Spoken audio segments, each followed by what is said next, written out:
இந்த ஜிஎஸ்டி ரீஃபார்ம்ஸ்ல எது எது குறைஞ்சிருக்கு எளிய மக்களுக்கு, சாமானிய சாமானிய மக்களுக்கு, மாதேஷ் குப்பனுக்கோ சாமானிய சுப்பனுக்கோ குப்பன் சுப்பன் என்னென்ன பொருள் யூஸ் பண்ணுவான் சொல்லுங்க.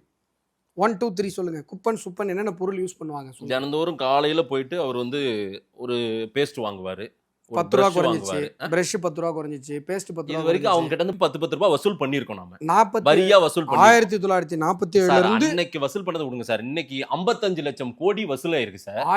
இன்னைக்கு 1947 2.25 லட்சம் கோடியே நாங்க மக்கள் பணத்தை அவங்க பாக்கெட்லயே மறுபடியும் போடுறோன்றீங்க.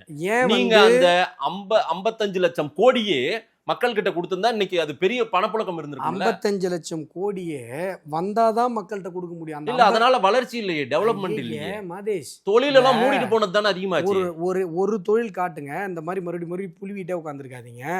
இப்போ இந்த நாட்டுல கட்டமைப்பு ரீதியான வளர்ச்சிகள்லாம் இருக்குல்ல, ம். இந்த 55 லட்சம் கோடியும் ஒரு பைசா கூட உங்களை மாதிரி ஊழல் பண்ணி வாயில போட்டுக்காம மக்கள்கிட்ட தான் கொடுக்கப்பட்டிருக்கு.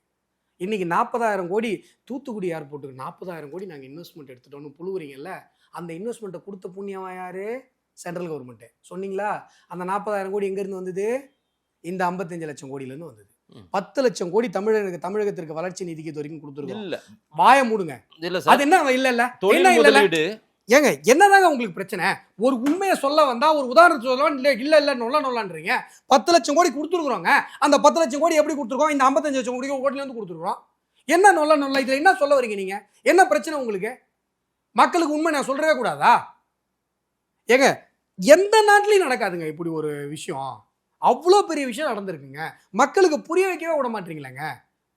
ஏங்க எல்லா பொருளும் 5%ங்க. எந்த நாட்டிலங்க இருக்கு? மலேசியாவில் இருக்கு.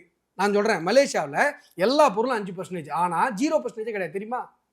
விவசாய பொருட்கள் முதற்கொண்டு 5% தான். ஆனா A to Z.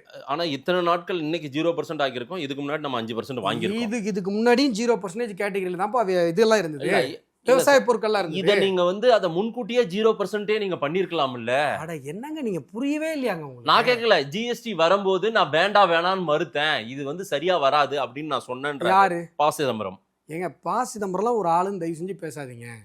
அவர் பொருளாதாரத்துல 0 தற்குறின்னு மக்களுக்கு புரிஞ்சு போச்சுங்க. சார், அவர் ஜீரோவா மாத்துன்னு சொன்னவரை போய் ஜீரோன்றீங்க. அவர் 0 தாங்க. அவர் மாத்தி கீச்சிருக்க வேண்டியதானே 0வா?